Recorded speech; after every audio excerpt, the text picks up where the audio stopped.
نحمده ونصلي على رسوله الكريم اما بعد فاعوذ بالله من الشيطان الرجيم بسم الله الرحمن الرحيم رب اشرح لي صدري ويسر لي امري واحلل عقدة من لساني يفقهوا قولي رب زدني علما رب زدني علما رب زدني علما۔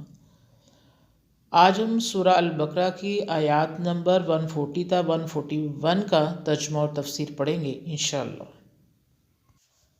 ام تقولون ان ابراہیم و اسماعیل و اسحاق و یعقوب والاسباط كانوا هودا او نصارى قل انتم عالم ام اللہ ومن اظلم ممن كتم شهادة عنده من اللہ وَمَا اللَّهُ بِغَافِلٍ عَمَّا تَعْمَلُونَ۔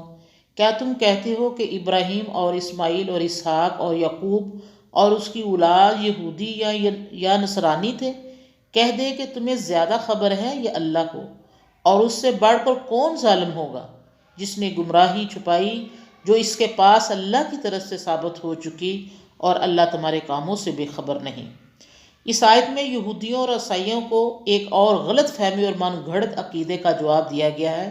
ان کا خیال تھا کہ ان کے بزرگ حضرت ابراہیم، اسماعیل، اسحاق، یعقوب علیہ السلام اور ان کی اولاد یا تو یہودی مذہب کے پیرو تھے یا نصرانی عیسائی مذہب کے، یعنی نعوذ باللہ وہ بھی اس فرقہ بندی میں مبتلا تھے۔ اللہ تعالیٰ فرماتا ہے کہ اہل کتاب، تم واقعات کو تروڑ مڑوڑ کر اور صداقتوں کی صورتیں بدل بدل کر جو کچھ چاہو سمجھتے چلے جاؤ، لیکن حقیقت یہ ہے کہ یہ سب حضرات خالص توحید کے دین پر قائم رہنے والے اور اس پر دوسروں کو قائم کرنے والے تھے، اور اس کا نام السلام ہے۔ تمہارا علم اللہ تعالیٰ سے زیادہ کہاں اس کے برابر بھی نہیں، بلکہ تمہارے علم کو اس کے علم سے کوئی نسبت ہی نہیں۔ تم لوگ سچائیوں کو جان بوجھ کر چھپاتے ہو۔ تمہارے پاس اللہ تعالیٰ کی کتابیں پہنچ چکی ہیں جو اس بات کی تصدیق کرتی ہیں کہ دین اسلام برحق۔ حضرت ابراہیم، اسماعیل، اسحاق اور یعقوب علیہ السلام کامل مومن اور توحید کے یعنی اسلام کے پیروکار تھے۔ تمہاری کتابوں میں یہ بھی صاف لکھا ہوا ہے کہ آخر زمانے میں ایک رسول برحق دنیا میں آئے گا۔ تم جانتے بوجھتے ہو کر اس واقعے اور حق بات کو چھپا رہے ہو، اور حق بات کو چھپانے والے سے بڑا ظالم اور کون ہوگا؟ اس آیت سے پتہ چلتا ہے کہ سچائی اور حقیقت کو چھپانا اللہ کے نزدیک سب سے بڑا گناہ ہے۔ ہمیں بھی اس سے بچنا چاہیے۔ تِلْكَ أُمَّةٌ قَدْ خَلَتْ لَهَا مَا كَسَبَتْ وَلَكُمْ مَا كَسَبْتُمْ وَلَا تُسْأَلُونَ عَمَّا كَانُوا يَعْمَلُونَ۔ وہ ایک جماعت تھی جو گزر چکی، ان کے لیے ہے جو انہوں نے کیا، اور تمہارے لیے ہے جو تم نے کیا، اور تم سے ان کے کاموں کی کچھ پوچھ نہیں۔ یہ آیت پہلے بھی گزر چکی ہے اور اب دوبارہ یہودیوں اور عیسائیوں کو مزید تنبیہ کرنے کے لیے لائی گئی ہے۔ اس میں عام فہم دلیل سے ان کے غلط عقیدوں کو روکا گیا ہے۔ اہلی کتاب کو اس بات پر بڑا فخر تھا کہ وہ پیغمبروں کی نسل سے ہیں جو اللہ تعالیٰ کی نہایت مقبول بندے گزرے ہیں، اس لیے ان کی اپنی گناہوں پر پکڑ نہیں ہوگی، بلکہ ان کے بزرگوں کی نیکیاں ان کے کام آئیں گی اور یہ مفت میں بخشے جائیں گے۔ اس لیے انہیں نیکی کی طرف مائل ہونے اور بدی سے پرہیز کرنے کی کوئی خاص ضرورت محسوس ہی نہیں ہوتی تھی۔ اس غلط عقیدے کے زیر اثر یہ لوگ ہر طرح کے خلاف شرعی باتیں اور گناہوں کو رد کرتے تھے، اور روزمرہ کی زندگی میں نیکی اور بدی میں تمیز نہ کرتے۔